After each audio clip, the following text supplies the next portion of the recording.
हाँ students, class 12 में अभी तक हम लोग पढ़ रहे थे इलेक्ट्रोस्टैटिक्स, जिसमें हमने दो टॉपिक कवर किया। एक था हमारा इलेक्ट्रिक चार्ज और दूसरा था कूलम्ब्स फोर्स। ठीक है, इसके बाद हमारे पास आता है इलेक्ट्रिक फील्ड। तो इलेक्ट्रिक फील्ड क्या होता है, कैसे वर्क करता है, ये सारी चीजें हम यहाँ पे डिस्कस करेंगे।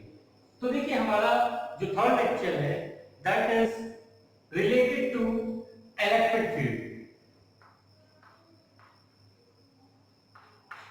इलेक्ट्रिक फील्ड, देखिए ध्यान दीजिए, अगर हमारे पास एक चार्ज है Q, जिसे हम कहते हैं सोर्स चार्ज,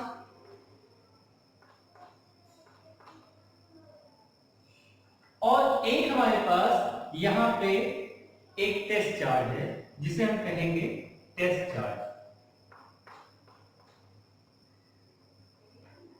और इनके बीच की डिस्टेंस को हम आर करते हैं। तो देखिए ध्यान दीजिए, इस चार्ज की वजह से इस चार्ज पे एक फोर्स लगेगा।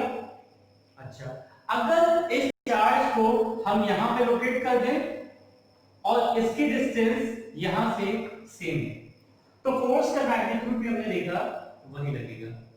अब अगर इस डिस्टेंस को हम कम कर देते हैं और ये चार्ज यहां ले आते हैं, तो हम ये देखते हैं ये r डैश कोई न्यू डिस्टेंस है, तो हमने ये देखा कि इस चार्ज की वजह से टेस्ट चार्ज पे जो फोर्स लग रहा है उसका मैग्नीट्यूड बढ़ गया। अच्छा, फिर हमने देखा अगर इस चार्ज को हम और भी दूर कर देते हैं, तो हम देखते हैं कि इस पे जो फोर्स लग रहा है सोर्स चार्ज की वजह से वो डिक्रीज हो गया।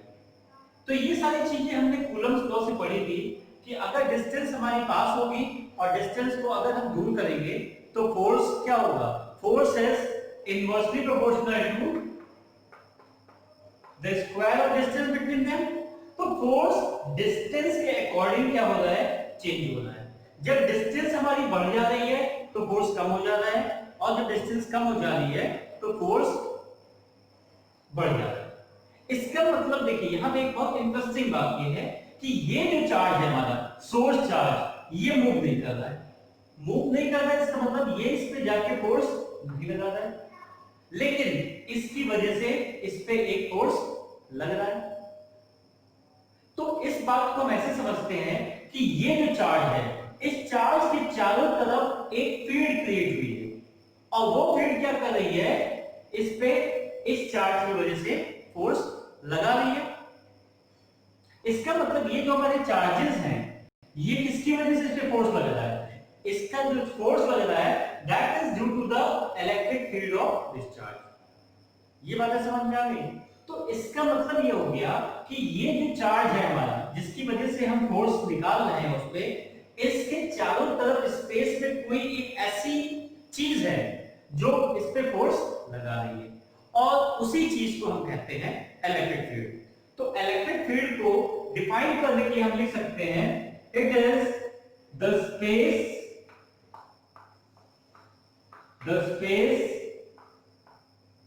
around a charge in which its effect can be experienced।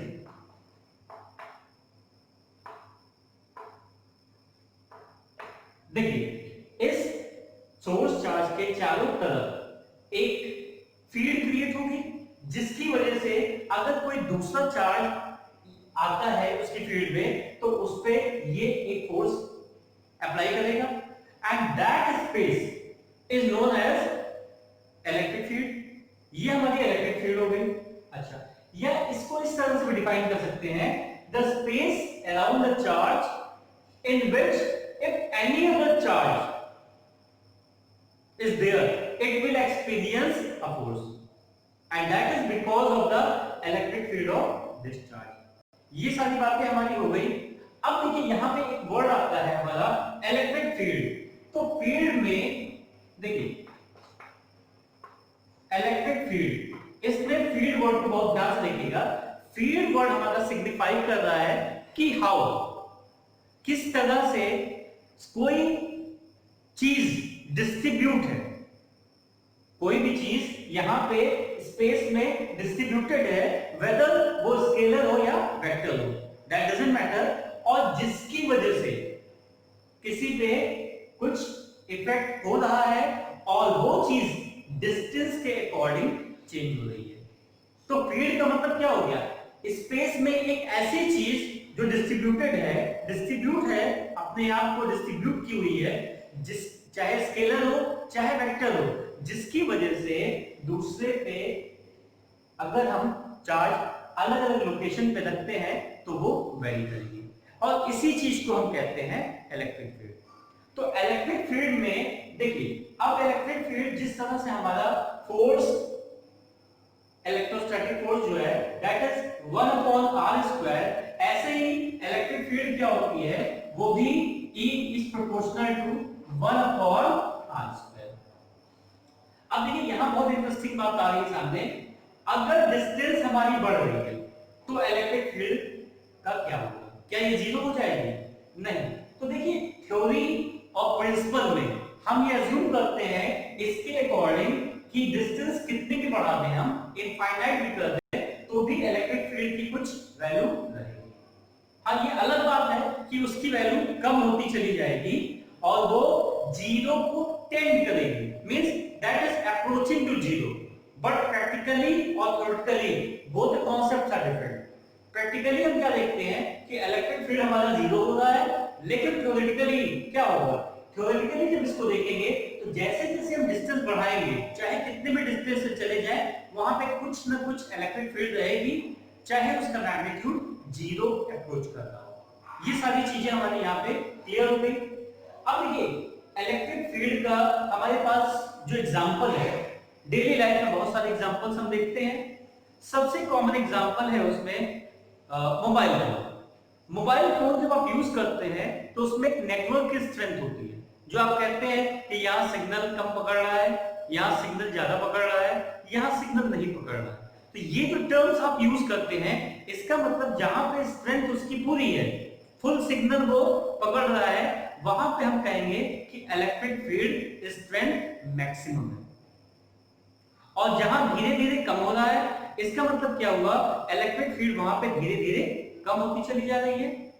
और जहां पे सिग्नल बिल्कुल नहीं है, तो ये हम नहीं कहेंगे कि इलेक्ट्रिक फील्ड नहीं है, वहां पे इलेक्ट्रिक फील्ड टेंड कर रही है टू जीरो। ये बातें समझ में आ गई। अब देखिए ध्यान दीजिए, यहां पे एक दूसरा कॉन्सेप्ट है हमारे पास, उसको हम देखते हैं।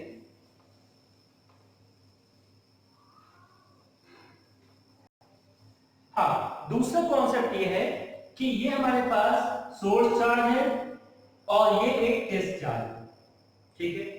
इनके बीच में एक फोर्स लग रही है, एक फोर्स अप्लाई हो रही है। अच्छा, अब ये फोर्स किस वजह से हो रहा है? Due to the electric field of this charge on this charge. इसके इलेक्ट्रिक फील्ड की वजह से इस पे एक फोर्स लग रही है। अच्छा, अब इस चार्ज को अगर हम यहां पे शिफ्ट कर देते हैं तो क्या हो जाएगा? इसका मतलब इस पे ज्यादा फोर्स लग रही है ड्यू टू इलेक्ट्रिक फील्ड। इसका मतलब क्या हुआ, इस डिस्टेंस पे जो इलेक्ट्रिक फील्ड थी हमारी और इस डिस्टेंस पे जो इलेक्ट्रिक फील्ड है, यहां पे जब फोर्स बढ़ गई तो इलेक्ट्रिक फील्ड बढ़ गई, फोर्स जब कम हो रही है तो इलेक्ट्रिक फील्ड हमारी कम हो जा रही है। इससे हम ये लिख सकते हैं कि E is proportional to F, या हम कह दें F is proportional to E। चलिए F के टर्म्स पे ले लीजिए, F is proportional to E, means जितना ज्यादा इलेक्ट्रिक फील्ड स्ट्रांग होगी उतनी ही ज्यादा फोर्स स्ट्रांग होगी यहां पे। अब एक कंडीशन और समझिए, अगर हमारे पास ये सोर्स चार्ज है और ये Q है, ये चीजें हैं, डिस्टेंस हमारी फिक्स है। सपोज कीजिए एक बार हमने ये टेस्ट चार्ज यहां पे Q लिया और इसकी वजह से हमें निकालना है फोर्स, डिस्टेंस हमारी फिक्स है, तो इस पे जो भी फोर्स आई उसके मैग्नीट्यूड को हम देखते हैं। अगेन हमने क्या किया, यहां पे चार्ज का मैग्नीट्यूड बढ़ा दिया, तो हमने ये देखा कि ये फोर्स यहां पे इंक्रीज हो गई। अच्छा, अगर इसको हम 3Q करते हैं तो फोर्स और स्ट्रांग हो गई। इसका मतलब क्या होगा, डिस्टेंस हमारी सेम है, फोर्स चार्ज पे भी डिपेंड कर रहा है, चार्ज के मैग्नीट्यूड को। तो इसको हम ऐसे लिख सकते हैं, F is proportional to Q। जितने मैग्नीट्यूड का टेस्ट चार्ज देंगे उतनी ज्यादा स्ट्रांग फोर्स होगी, अगर डिस्टेंस हमारी चेंज नहीं होगी। अच्छा, इन दोनों को कलेक्टिवली हम लिख सकते हैं, F is equal to some constant यहां पे ले लेते हैं, Q E ये ले लेते हैं। अच्छा, अब अगर सभी चीज को हम यूनिट में लेंगे, डिफाइन करेंगे, तो K की वैल्यू हमारी 1 हो जाएगी। तो इस फॉर्मूले को हम लिख सकते हैं, F is equal to Q into E। ठीक है। अच्छा, यहां पे देखिए, ध्यान दीजिए, if Q is equal to unity, अगर Q हमारा यूनिटी हो जाता है तो ये फॉर्मूला क्या हो जाएगा, that is F is equal to E, और ये हो जाएगा numerically, means numerically electric field is equal to force when Q is taken unity. इसका मतलब ये हुआ कि अगर Q को हम इस फॉर्मूले में यूनिटी लेते हैं तो F इलेक्ट्रिक फील्ड के बराबर हो जाएगा। तो यहां से हमारे पास एक और डेफिनेशन आ रही है, जिस डेफिनेशन को हम कह सकते हैं कि इलेक्ट्रिक फील्ड, देखिए ध्यान दीजिए, electric field is the force experienced by test charge due to source charge when the test charge is of unit magnitude, या हम ऐसे कह सकते हैं E due to this electric field due to Q। ये जो इलेक्ट्रिक फील्ड लग रही है ये किसकी वजह से लग रही है, ये Q की वजह से लग रही है। at a point E due to Q at a point is the force experienced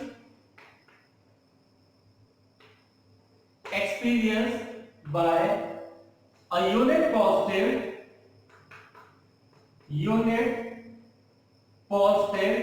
charge located at that point। इसको हम इस तरह से भी डिफाइन कर सकते हैं कि E ड्यू टू Q क्या हो गया, इस चार्ज पे is the force experienced by a unit positive test charge located at that point. तो ये सारी चीजें हमारी हो गई, ये आप नोट कर सकते हैं इसको। अब देखिए, ध्यान दीजिए यहां पे,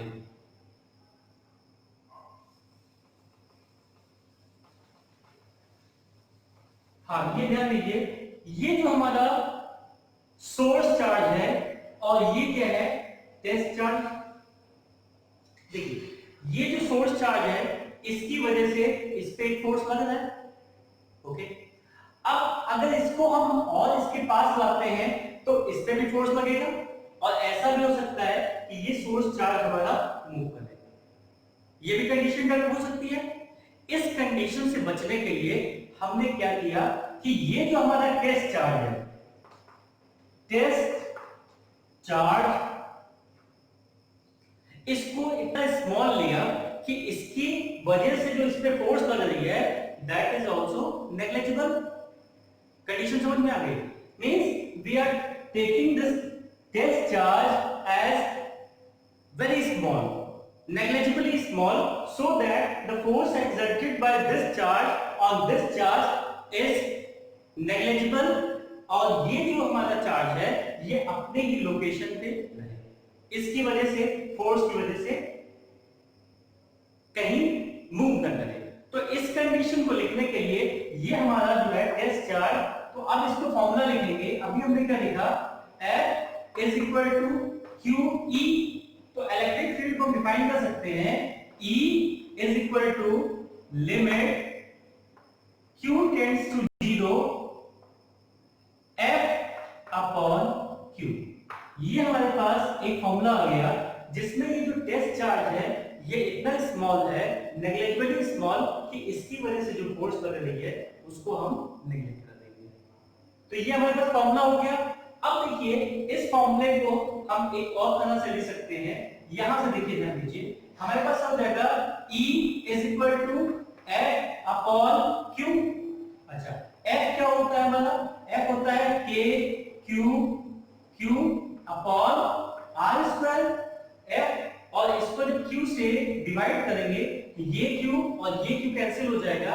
इलेक्ट्रिक फील्ड का हमारे पास फॉर्मूला आ जाएगा E is equal to K Q upon R square. या इसी को हम एप्सिलॉन के टर्म्स में लिख सकते हैं, E is equal to 1 upon 4 pi epsilon naught Q upon R square. ये हमारे पास एक फॉर्मूला हो गया। ये सारी चीजें आप नोट कर सकते हैं।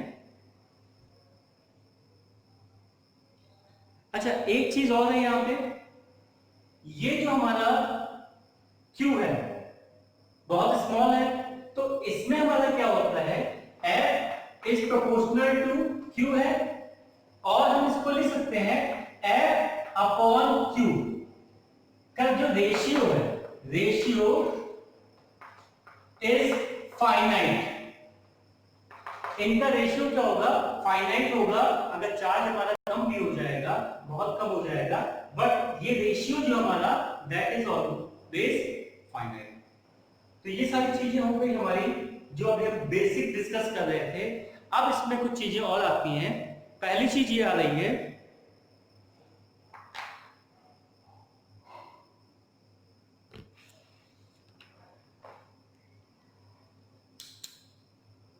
कि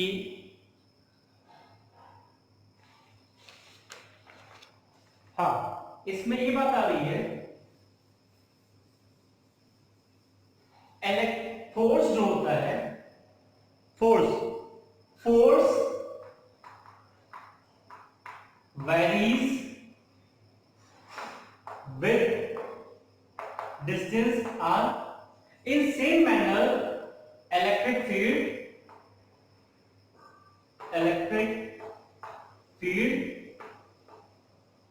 वेरीज विद r। तो ये भी क्या करेगा, हमारा r के टर्म्स में ही वेरी करेगा। जैसे F वेरी करती थी इलेक्ट्रोस्टैटिक फोर्स, ऐसे ही हमारा इलेक्ट्रिक फील्ड भी वेरी करेगा। अब इसमें देखिए एक चीज और है, अगर हमारे पास पॉजिटिव चार्ज है, अगर हमारे पास पॉजिटिव चार्ज है, जैसे मान लीजिए ये प्लस Q चार्ज है, तो हमारी इलेक्ट्रिक फील्ड की डायरेक्शन यहां पे क्या होगी? इलेक्ट्रिक फील्ड की डायरेक्शन अगर पॉजिटिव चार्ज है तो that is always radially outward. ये हमारे पास क्या हो जाएगा? Radially outward. और अगर नेगेटिव चार्ज है हमारे पास तो सिमिलरली ये क्या हो जाएगा? Radially inward. ठीक है, ये डायरेक्शंस पूछे जाते हैं। अब देखिए, ध्यान दीजिए, अगर हमारे पास हम फोर्स की बात कर रहे हैं, फोर्स हमारा वेक्टर क्वांटिटी था और इलेक्ट्रिक फील्ड भी क्या है? वेक्टर क्वांटिटी है। ठीक है, जनरली जिस फिजिक्स में हम जो भी फील्ड्स पढ़ते हैं वो सारी फील्ड हमारी वेक्टर क्वांटिटी होती है। ठीक है, तो अगर ये वेक्टर क्वांटिटी है तो इसकी डायरेक्शन क्या होगी, इसको भी हम डिस्कस कर रहे हैं। तो देखिए, इलेक्ट्रिक फील्ड की डायरेक्शन वही होती है जो इलेक्ट्रोस्टैटिक फोर्स की डायरेक्शन होती है। इसका मतलब जिस डायरेक्शन में इलेक्ट्रोस्टैटिक फोर्स वर्क करेगी उसी डायरेक्शन में इलेक्ट्रिक फील्ड भी वर्क करेगी। अब वेक्टर क्वांटिटी है, डायरेक्शन हमने देख लिया, अब हम यूनिट देखते हैं। तो देखिए, इस फॉर्मूले से अगर हम ध्यान दें तो यहां पे हमारे पास आ रहा है E is equal to F upon Q। E is equal to F upon Q, तो इसकी यूनिट हो जाएगी न्यूटन पर कूलम्ब। ये इसकी यूनिट हो गई। अच्छा, इसकी और भी यूनिट्स हैं जो हम आगे के नेक्स्ट चैप्टर्स में पढ़ेंगे।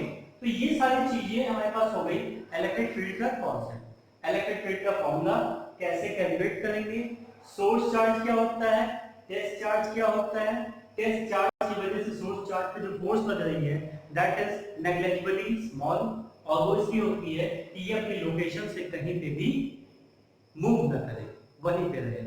तो ये सारी चीजें हमारी हो गई इलेक्ट्रिक फील्ड के बारे में। अब इसका एप्लीकेशन कहाँ होता है वो सारी चीजें हम नेक्स्ट वीडियो में पढ़ेंगे। तो